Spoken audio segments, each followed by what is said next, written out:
వారాహి నవరాత్రుల సందర్భంగా 150 మంది ఋత్వికులతో సహస్ర చండీ మహాయాగం సంప్రదించండి.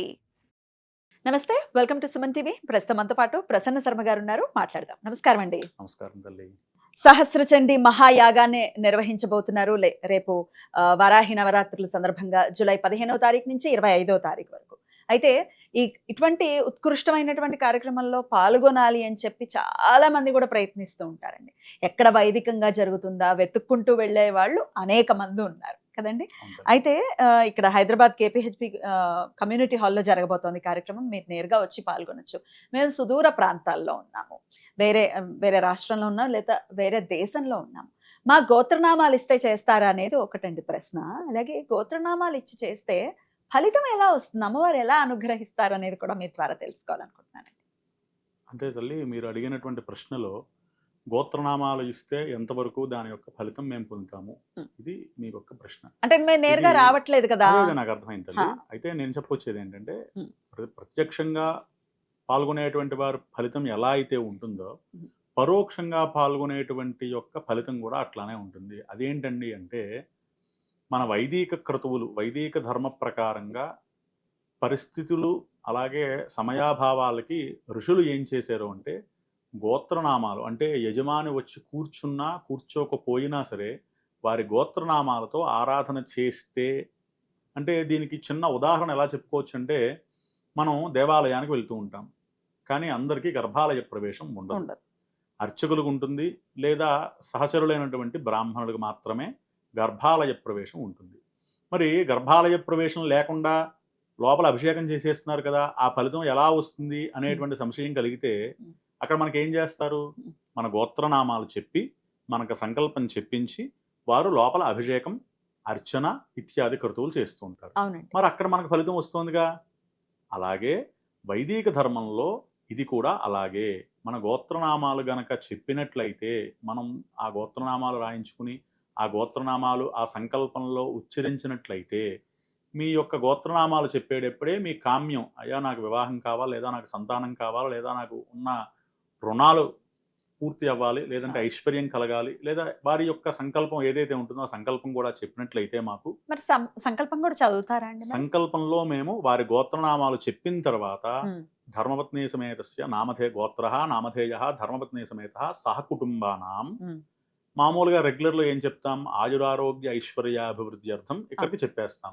వారికి ప్రత్యేకమైనటువంటి కామ్యం ఉన్నట్లయితే సంతానార్థం, లేదంటే న్యాయస్థాన దిగ్విజయ సిద్ధి అర్థం, ఇలా ఏ సంకల్పం ఉంటే ఆయా సంకల్పాన్ని వారి గోత్రనామం తర్వాత ఆ సంకల్పం చెప్పడం కూడా జరుగుతుంది. ఓకే, ఇప్పుడు మీ కనిపిస్తున్న నంబర్ కి వాట్సాప్ చేసేయాలి ఉంటుంది. వాట్సాప్ చేయొచ్చు. ఫస్ట్ ఒకసారి నాతో మాట్లాడితే వారి యొక్క పరిస్థితి ఏంటి ఫస్ట్ నేను మాట్లాడతా.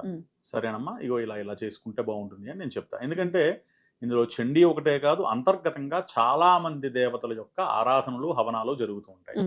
ఇందులో వారి సమస్యకి ఎలా పరిష్కారం దొరుకుతుంది అనేటువంటిది నాకు చెప్పినట్లయితే నేను ఆ పరిష్కారాన్ని వారికి చెప్పడం జరుగుతుంది. ఎందులో వారి యొక్క గోత్రనామాలు చెబితే వారికి ఆ ఫలితం కలుగుతుంది అనేది నిర్ణయించడం జరుగుతుంది. మీరు మాట్లాడగలరా? బోల్డ్ అని వస్తాయి. మాట్లాడతాను, ఏం పర్వాలేదు. ఎందుకంటే చేసే సంకల్పమే భక్తుల కోసం. సో ఇది ఏ ఒక్కరు ఇండివిజువల్ గా చేసేది కాదు. కాబట్టి ఎంతమంది అవకాశం ఉంటే అమ్మవారి అనుగ్రహం అంతమందికి నేను ఇవ్వడానికి ప్రయత్నం చేస్తాను. కాని పక్షంలో మీ సమస్య, మీ గోత్రనామాలు ఒక మెసేజ్ చేసేయండి. అంటే ఇంతమందిలో నేను ఒకరితో మాట్లాడుతుంటే ఇంకొకరు చేసినప్పుడు అయ్యో నాది ఎత్తలేదు అని వారు అనుకుంటారు. అదే కాబట్టి ఒక వాట్సాప్ మెసేజ్ ఒకవేళ ప్రయత్నం చేయండి, వీలు చూసుకుని నేనే కాల్ బ్యాక్ చేస్తాను. రింగ్ అయితే మాట్లాడతాను. ఫోన్ అనేది ఎప్పుడైనా ఆల్వేస్ ఇబ్బంది లేదండి, సమయాభావాన్ని బట్టి. అర్ధరాత్రులు చేస్తే నేనేం చేయలేను కానీ. అది తల్లి. ఇప్పుడు విదేశాల్లో ఉన్న వాళ్ళు మరి ఈ గోత్రనామాలు ఇచ్చుకున్నామండి, మేము ఎటువంటి విధి విధానాలని ఈ 10 రోజులు కూడా పాటించాలి అనే ప్రశ్న వస్తుంది. వారు చేయించుకునేటువంటి క్రతువును బట్టి దాన్ని కూడా నిర్దేశించడం జరుగుతుంది. ఒక్కసారి అంటే ఒక పూట ఒక హోమంలో చేసుకుంటే సరిపోతుంది, వారి కామ్యం నెరవేరుతుంది అనుకుంటే ఆ ఒక్క పూట ఆ రోజు నియమాలు చెప్పడం జరుగుతుంది. లేదు 11 రోజులు కూడా మీకు జరగాలి తల్లి, ఎందుకంటే మీ కామ్యం కొంచెం క్లిష్టమైనది, పెద్దది చిన్నది కామ్యం ఉండదండి. క్లిష్టమైనది సాధారణ సులభతరంగా ఉండేటువంటి రెండే ఉంటాయి. పెద్దది చిన్నది భగవంతుడి కామ్యం ఏదైనా ఒకటే.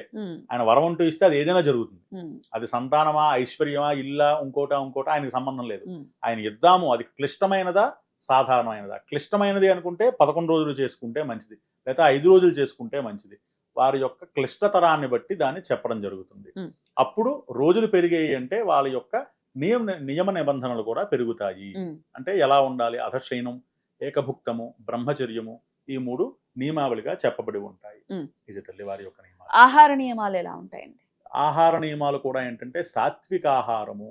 ఎందుకంటే భగవదారాధన ఇదేనే కాదు, మన ఇంట్లో ఏ వ్రతం చేసుకున్నా సరే సాత్విక ఆహారము, ఏకభుక్తము చేయమని శాస్త్రం చెబుతోంది. అంటే సాత్విక ఆహారం అంటే ఇప్పుడు ఉండేటువంటి రోజుల్లో మసాలా ఫుడ్స్, అలాగే ఆనియన్, ఉల్లిపాయలు, వెల్లుల్లి ఇటువంటివి తినకుండా సాత్వికమైనటువంటి ఆహారం, అంటే సులువుగా డైజెస్ట్ అయ్యేది. గుణాలు మనకి సత్వ, రజస్తమో గుణాలు అనేటువంటి 3 గుణాలు ఉన్నాయి. ఇవేవి ఉత్ప్రేరకించకుండా ఉండేవి. అంటే మన ఆహారం కూడా మన యొక్క శరీరంలో మన గుణాలని ఉత్ప్రేరకం అంటే మనల్ని పుష్ చేస్తూ ఉంటాయి.